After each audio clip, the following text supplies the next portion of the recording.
coordinated actions of NATO member countries to supply weapons to Ukraine will continue regardless of the outcome of the meeting between United States President Donald Trump and Russian dictator Vladimir Putin.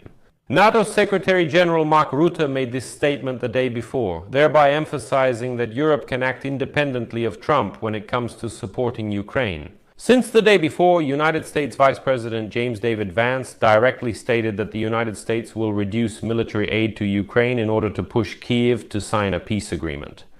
At the same time, Mark Rutte urged Donald Trump not to place great hopes on a meeting with dictator Putin.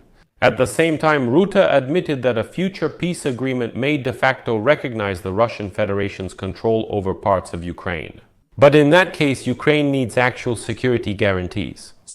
And in this regard, the New York Post brings up a very important idea, the Trump-Putin peace agreement. It means nothing without Ukraine's participation because Putin hasn't defeated his enemies, they have humiliated him. That's why the Russian leader can dictate the terms, although Trump apparently doesn't understand this.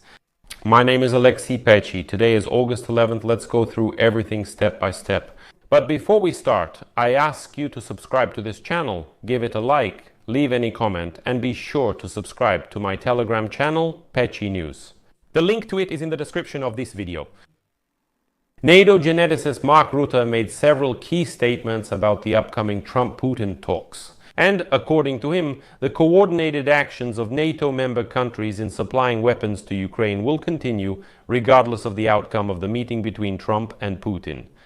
Rutte assured that NATO will provide Ukraine with everything it needs so that it can fight and be in the best possible position when the time comes for negotiations on a ceasefire or a peace agreement.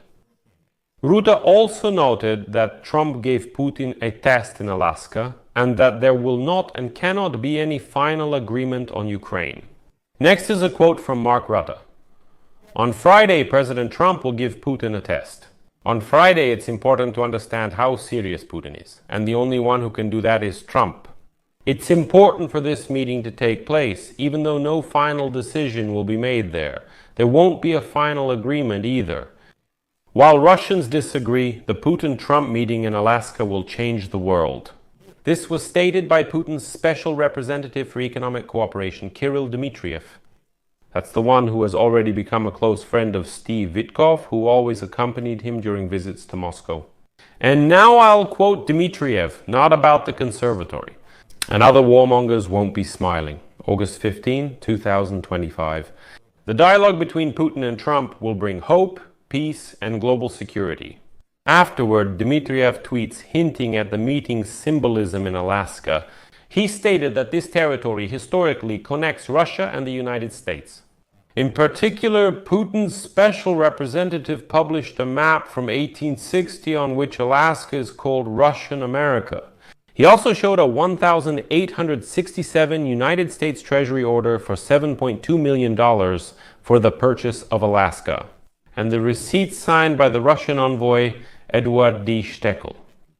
But Dmitriev didn't stop there, and to finally convince people of Alaska's historical connection to Russia, he also published photos of Russian churches in that state.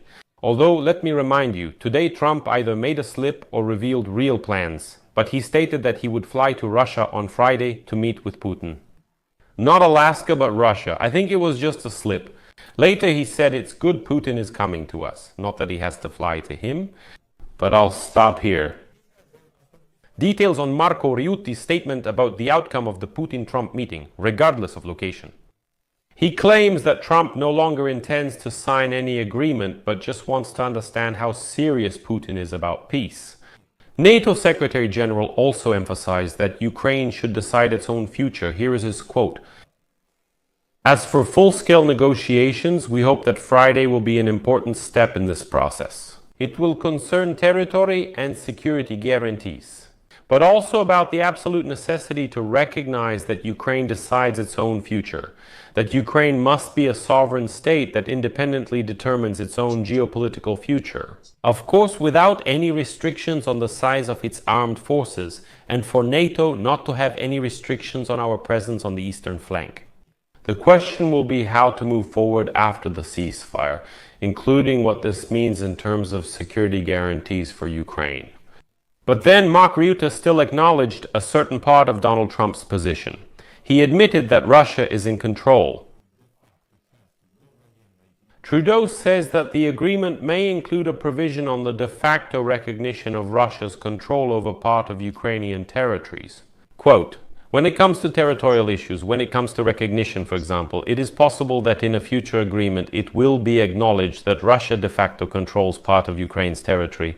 This should be an effective recognition, not a political de jure recognition." Nevertheless, many experts have now published concerns that Trump's position and the positions of the European Union or NATO differ greatly. Donald Trump's favorite newspaper, the New York Post, writes that negotiations between Trump and Putin without the participation of Zelensky and without considering Europe's positions could become a disaster for both Ukraine and Europe. And next I'll quote the New York Post. It's very important. Trump once claimed he loves reading this newspaper. Today it reports the following. Trump gave Putin 50 days to sit down at the negotiating table, then shortened this period. However, on the deadline day, instead of new sanctions, Trump agreed to meet with Putin in Alaska. What changed? Some reports indicate that Putin has abandoned his demand for a change of power in Ukraine. But he still demands a third of the country, including territories he wasn't able to capture on the battlefield, such as the Ukrainian fortress belt, which has been blocking Russia's advance since 2014. Any agreement between Trump and Putin means nothing if Ukraine is not involved. The Russian dictator typically enters negotiations from a position of strength. However, the Russian Federation's summer offensive is progressing slowly and the country's economy is declining. Russia can achieve some progress only due to numerical superiority, but it will pay a huge price for it. 250,000 soldiers killed and about 1 million casualties. Ukraine, meanwhile, has achieved several key victories. In particular, the use of drones to destroy long-range bombers on Russian territory. Putin is not in a position to dictate terms. He hasn't defeated his enemies. They have humiliated him. And now moving on. The New York Post is urging Donald Trump not to let Alaska become, quote, one of the infamous pages of history. And, addressing Trump, knowing that he reads this newspaper, the editorial board writes, "Please make sure that Ukraine has a seat at the negotiating table. This is the only way to a just and lasting peace." I'll leave it at that. Share your opinions and conclusions in the comments below this episode. Subscribe to the channel, hit the bell, and don't forget to like. That's all for now. Take care of yourselves. Bye, everyone.